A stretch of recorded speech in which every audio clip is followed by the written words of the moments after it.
Hello, friends. This is for those of you who might be needing some support in trying to make people understand that what we're seeing in Israel has a long history and it continues to be guided by the same imperial impulse that gave birth to this whole nightmare, which is the British Empire. Excuse me, that was awkwardly put, but I think you understand what I'm getting at. It's really astonishing to me to really want to have an intelligent discussion, really drill down. We're really in a desperate situation. The situation in Gaza is horrific, and we need to start digging a little deeper for our sources of information. We need to dig deeper for truth and stop wrangling back and forth in the kind of prescribed, the false dichotomy, the false choice between, do you condemn, do you support Hamas? Do you condemn Israel? We know what this, in other words, no, I'm not having any of that. Those of us in the know understand that this is a war of the international finance oligarchy. This is a war between the old British Empire, which is still it's stronger than ever, perhaps in different forms, and it's kind of diversified here and there. But my God, you can connect the dots that go back to the beginning of all this, as I've said in earlier videos, back to 1840 with Lord Palmerston. And it's terribly important now that we reject the parameters that we've been given for discussing this and arguing about this and dig deeper. We don't have to dig that deep. My God, it's not that long ago. It's 1840. It's not that long ago. And here I'm going to read something from 1997. This is practically like yesterday. And a lot of these things are just completely uncovered, laid bare. The kinds of things that we've been saying, myself and other people who understand who's really pulling the strings, that Hamas is a construct. People say, well, yeah, there are some people who will go so far as to say that Hamas was created by Mossad. But I'm like, okay, very good. But who created Mossad? MI6 created Mossad. Who created Israel? Who moved in with their military and seized Palestine in 1917? It was the British. So the idea that they would just somehow, be controlling things with their Venetian engineered machinations, right? Venetian style control mechanisms. The idea that they would just relinquish all this and that, to say that Hamas is a kind of a counter-gang operation, it's too much for people. Even very intelligent people who believe that they're getting all the information and they're seeing things objectively. When you bring up the British, there's some kind of weird reaction. They get triggered. And I think it's on a subconscious level that they're not even aware of. They instantly, I've got to defend the British. Oh, we can't, I have to take issue with this. I don't know why I have to take issue with this. I've got these kind of subconscious marching orders to poo-poo this or laugh at it or dismiss what you're saying entirely because, they don't know why exactly. They just know that Britain is not on the menu. The argument is supposed to go this way. Do you support Hamas or do you support Israel? And if even though it's urgently needed, even though a deeper understanding is urgently needed, they will adhere to the script. And some of my friends are frustrated with this. Bloody few. Oh my God. I'd say, well, you can identify yourselves in the comment section, but I would guess it's maybe 2 or 3 who know where this is really coming from. And that's very disheartening, because if you don't know who's doing it, you don't know how they're doing it, you can't connect the dots that go back to 1840. You're wasting your time. You're wasting your breath. God, a lot of rambling there. Sorry about that. I'm just terribly frustrated with people who are so recalcitrant, and I would call it a kind of unconscious recalcitrance. They don't know why they're going to dig in their heels and fight me on this. They don't have any evidence. They don't know anything. They're just completely incurious. And you can't, no, we won't go there. We won't talk about the British. But here we go back to 1997. We can still, it's fascinating. You can still see that there's this gap, this opening, this bifurcation between the US and UK intentions and agenda in the region. And this tension between the two. Now, of course, there's no such thing. It's all been erased. Joe Biden, this decrepit maniac, he's completely on board with British imperialism and the whole.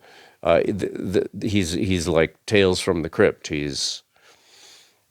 has no mind of his own. It's all like this kind of worm-eaten, calcified. He doesn't have a mind. Anybody who thinks he has a mind, I'm sorry. You've been brainwashed. And you can see going back, there's a reference to Bill Clinton. It's quite interesting. But you can see back 1997 for me, I don't know about for you, but it seems like yesterday. You can see these elements, these features of British imperialism being exposed, or being obviously, if you have two goddamn eyes to see, you can see these things. You could see them very clearly back in 1997, even if you were captive of mainstream media. They were out front. Not so anymore. So let's just read this. I'd like to read it very quickly because now I've been rambling for so long. This is 1997. Hamas suicide bombers came from London, by Dean Andromedus. Earlier in August, Ami Ayalon, chief of Israel's Shin Bet Internal Security Service, flew to London to investigate British links to the 2 suicide bombers who blew themselves up in a Jerusalem market last July, killing 18. The move by Ayalon, who met with his British counterpart at MI6, once again confirms EIR's extensively documented reports. I mean, extensively documented reports. I've been over it. Pointing to London as the center for international terrorism. Just see my last 2 videos. The tremendous pressure which the Israeli intelligence services must be putting on Britain was underscored by the fact that Ayalon's mission to London was reported in Britain's Sunday Telegraph, which admitted that London, quote, has acquired a reputation as an international center for Islamic extremists, unquote. Although the bombings have been widely attributed to Hamas, the militant Palestinian organization, Israeli authorities are investigating the fact that 2 suicide bombers originated from Britain and carried British passports. It is believed that the bombing was planned in Britain and that the terrorists received training and financial support in Europe. The terrorists are said to have had large amounts of cash in the form of Jordanian dinars in their pockets. The fact that the bombers were wearing dark business suits with the brand names torn out and were carrying briefcases as if they were tourists or businessmen is viewed as totally out of step with other suicide bombings and suggests that the bombers came directly from the airport. This new British lead has brought Israeli authorities to re-interrogate an Arab who lost both his legs in a Jerusalem hotel room when a bomb he was constructing blew up. He, too, had entered Israel with a British passport, although he came via Switzerland. Israeli sources report that these allegations are being taken extremely seriously and that Israeli, American, and British intelligence officials have been conferring on this case quite extensively. Moreover, these sources report that the Clinton administration is viewing with great consternation the fact that European nations, and Britain in particular, have become centers for international terrorism, and that very little is being done about it. Now, of course, not a goddamn thing is being done about it. Nobody even wants to look at it, and if you bring it up, you're some kind of freak. Okay, Britain, terrorism's home sweet home. In our 4th of April 1997 issue, EIR published a feature story, Levy Sanctions on Britain for Harboring Terrorists, ! Quote unquote, on the role of Britain as a center of international terrorism.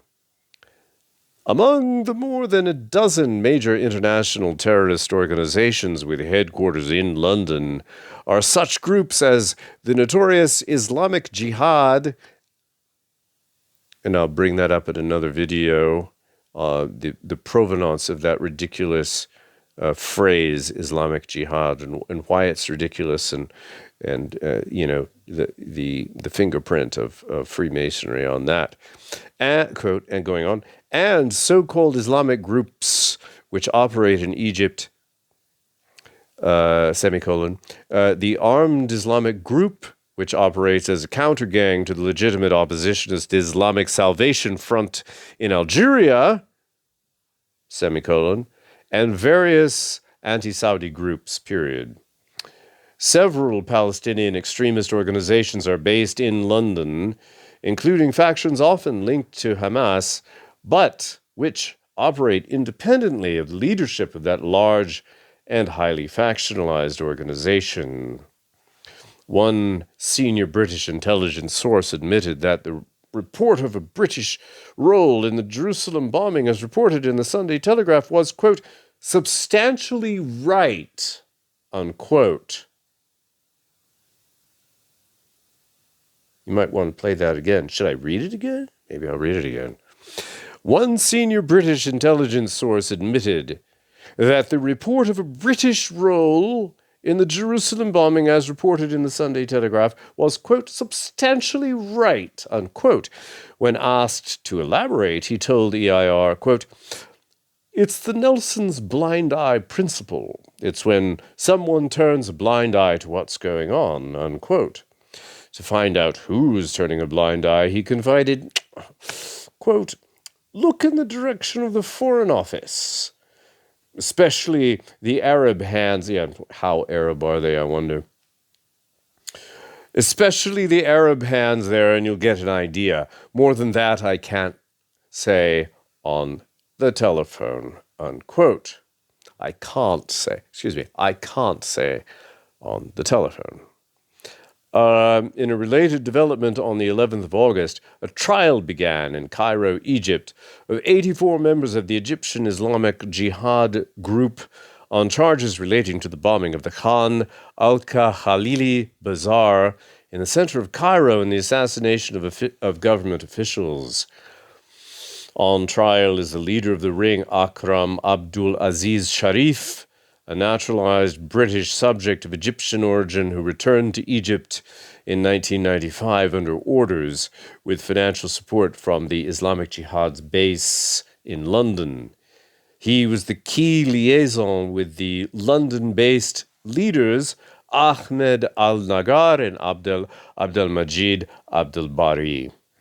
The latter, although remaining safe from extradition in London, was tried in absentia and sentenced to death for an assassination attempt against a former Egyptian prime minister. Targeting the Mideast peace process. Here we go.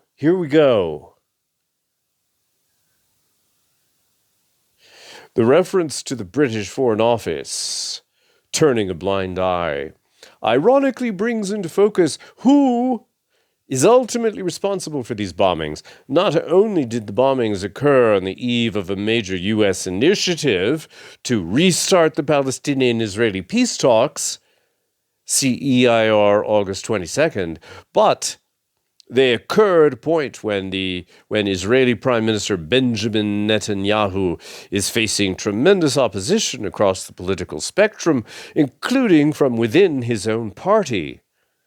The bombings also serve Netanyahu's determination to bury the Israeli-Palestinian Oslo Accords. Take note of that, those of you who are paying attention. And Great Britain's determination to destroy any attempt by President Bill Clinton to change the political map of the Middle East through the peace process. So this is this bifurcation that I'm talking about. You can see, just going back as far as 1997, Bill Clinton perhaps deviating from the imperial agenda.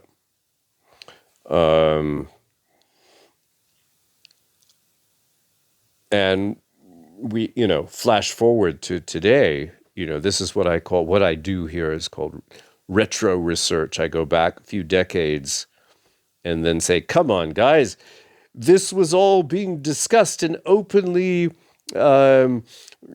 viewed from multiple angles just 20, 30 years ago. And you mean to tell me you think it's all, all of that is conspiracy theory now? It's all just completely insane on my part. My assertions are just completely out there, coming from planet Neptune or something. What has been done to people in the last 20, 30 years? Well, I think probably 9/11 had a lot to do with it. Perhaps you could argue that vaccines have a lot to do with it. There's lots of factors. But people bloody well don't remember, they can't remember things that happened 10 years ago. Jesus. Let me just read that last sentence again. I just want you to sort of keep 1997 in mind and then also keep what's happening right now in 2023 simultaneously in your mind. The bombings also served Netanyahu's determination to bury the Israeli-Palestinian Oslo Accords and Great Britain's determination to destroy any attempt by President Bill Clinton to change the political map of the Middle East through the peace process. Now, of course, no Bill Clinton anymore. No Bill Clinton anymore. No peace process anymore on the table. The legitimate nationalist groups have been nudged aside, elbowed aside. It's interesting. I remember reading, I think it might have been Dr. John Coleman, Committee of 300, where he talks about Bill Clinton, how he was hit with this Monica Lewinsky scandal, and that was in response to his questioning the agenda of the Western neoliberal economic hitmen who were descending on the former Soviet Union like vultures.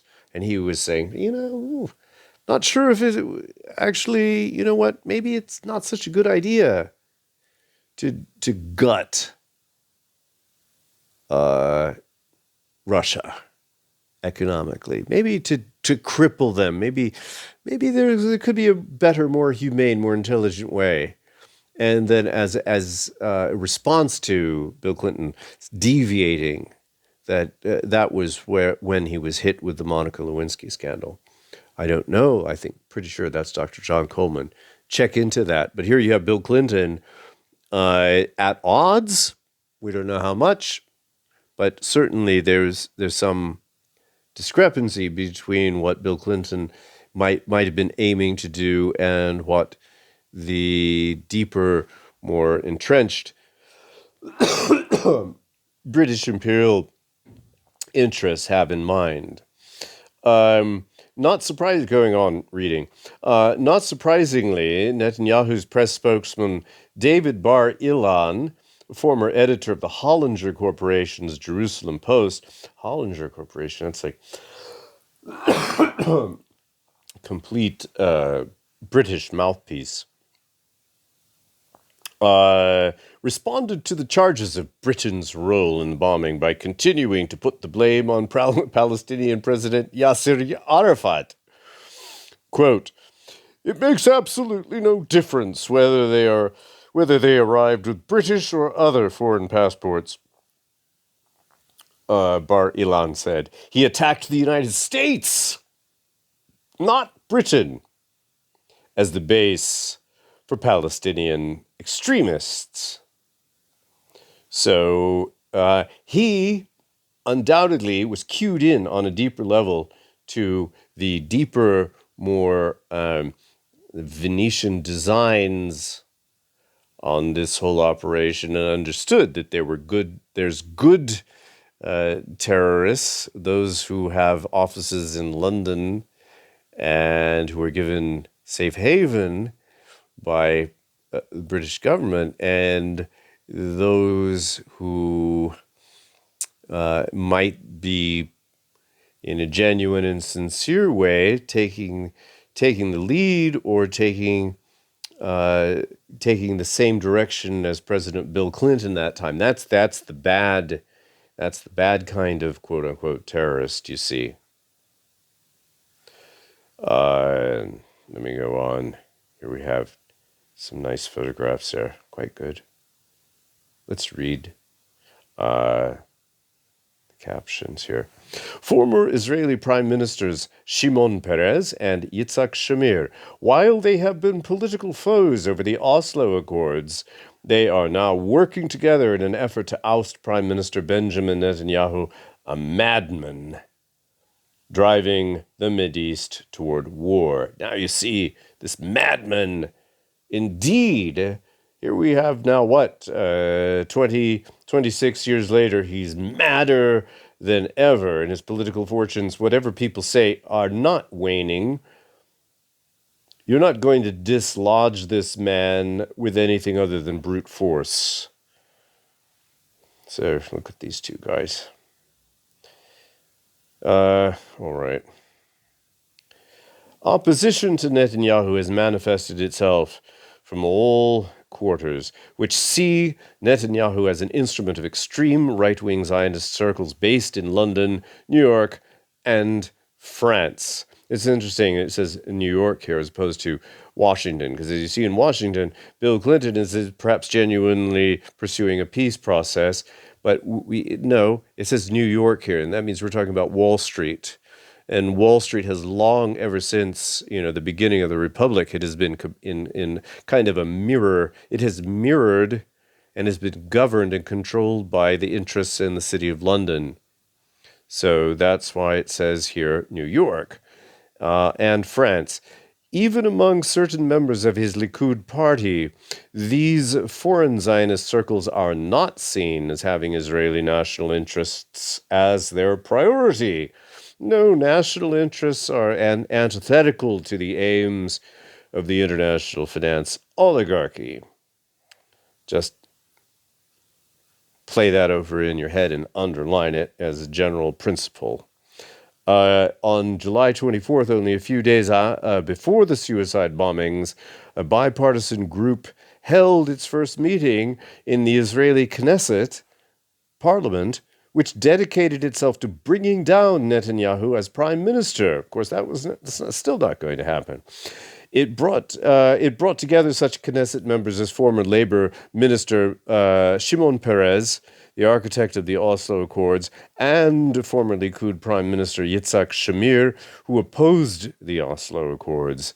It is widely believed that the first government crisis this autumn could see an early demise of Netanyahu's fortunes. Ha ha! Hollow laughter. Here, cue up the hollow laughter. When I have a production staff, perhaps I could actually insert some parallel situations in future videos. I actually have some hollow laughter there, but you could imagine hollow laughter going on. A more aggressive campaign. The Israeli Labor Party in particular is in the process of consolidating itself in preparation for a much more aggressive campaign. Its new leader, Ehud Barak, a former army chief of staff who had been foreign minister in the last Labor government, has been touring Europe. In an interview, this coming up here, this is just, oh my God, this is mind-blowing. And it make you want to cry. In an interview with the August 19 Swiss financial newspaper Neue Zürcher Zeitung, Barak denounced Netanyahu's handling of the current crisis and negotiations with the Palestinians. Quote, "As long as bodies were lying in the market, it was not appropriate to attack the government. Grief and national unity were required, but I made it clear later that I did not agree with the government," he said. Although Barak gave critical support to Netanyahu when he closed the Palestinian territories, Barak denounced Netanyahu's, quote, tricks, like disruption of the Palestinian radio broadcasts, the issuing of an arrest warrant for the Palestinian chief of police, and finally the confiscation of tax proceeds which were earmarked for the Palestinians, unquote. He denounced the last measure as, quote, doing more harm than good, unquote, because these are the funds used to pay the Palestinian police. In contrast to Netanyahu's consistent sabotage of the peace process, which this is what has been happening, this does not stop, Barak declared that as an opposition figure, he will, quote, cultivate open and trustful relations, unquote, with Jordan's King Hussein, with Egypt's President Hosni Mubarak, and with Arafat. Quote, it is an absolute precondition for the solution of the complex Middle East problem that at least the principal leaders understand one another. As Prime Minister, I could seize the initiative and try to talk to the Arab leaders to avoid misunderstandings. Trust has also to do with the willingness to fulfill agreements, Barak asserted. Barak denounced Netanyahu's anti-Palestinian policies. Now, listen to this quote. This is Ehud Barak talking. He's saying things here that people are being kicked off social media for and being denounced as Nazis for saying. He's saying things that, people are absolutely hysterically hoping to rob of all credibility in spite of the obvious in-your-face facts. Okay, no more delay. Let me just get into this quote. Ehud Barak, quote, Israel cannot and should not rule another people. It has less security if it attempts to rule over 2.5 million Palestinians who cannot be transplanted. We cannot afford an apartheid state or a situation like in Bosnia. With the present government, we have both. Unquote. Just chew on that. 1997. Do you hear voices like this? coming out of Israel. Prominent politicians, do you hear this? Except from the valorous, brave fighters out there for fighting in the genuine interests of the people who are actually the victims in all of this, the Palestinian people. Who is fighting for the Palestinian people? Leave aside Hamas. This is a red herring. I'm sorry to say. Just look at the whole history. They'd like you to think it's all about Hamas. Here in this article, you can begin to see glimmers and outlines of why they want you to think that way. Israel cannot and should not rule another people. It has less security if it attempts to rule over 2.5 million Palestinians who cannot be transplanted. We cannot afford apartheid state or a situation like in Bosnia. With the present government, we have both. And you have these idiots debating, putting out videos. People sit and listen to this garbage. Is Israel an apartheid state? Let's argue about this. It's far worse than an apartheid state. Why are you arguing about such a superficial, stupid, trivial point where you're having the worst atrocities in modern times, the most inexcusable, disgusting. Even the Nazis were more discreet than this. I know I could get in trouble for that, but believe me, nobody listens to my videos. YouTube's not watching. I'm completely under the radar. So for those of you who've been listening this far, I think you would probably agree with me, maybe the 2 or 3 people who are still listening. God. All right, going on. He also declared his opposition to new Jewish settlements and the expansion of old ones, and said that Israelis and Palestinians should continue to live in separate areas. He added that the completion of a final peace accord with the Palestinians will be based on compromise. Quote, I believe Israel will maintain control over a unified Jerusalem and over the majority of settlers, which is not the same as the majority of settlements. He said. Barak even went so far as to attack Netanyahu's radical free trade policies, calling his economic policy social Darwinistic, or perhaps social Darwinism. So this is to me tremendously telling. You have Netanyahu, British stooge. You have radical free trade policies, which you could argue is a euphemism for British imperialism, and social Darwinism. And you have here Charles Darwin, who might have been, quite a blameless,